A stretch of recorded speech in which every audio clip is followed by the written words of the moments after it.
Don't tell anything to our staff. How dare you touch his vision? Police लेके डराएगा क्या बच्चा?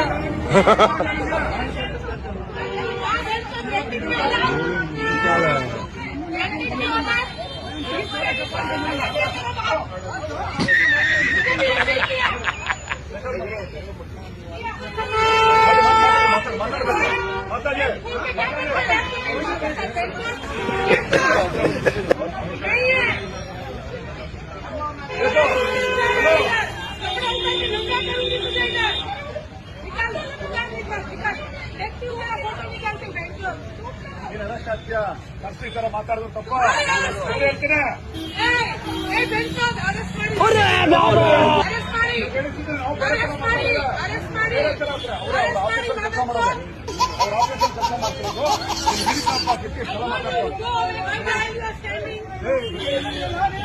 ನೀವು public ಹೋಗಿಬೇಕು ಅವ್ರಿಗೆ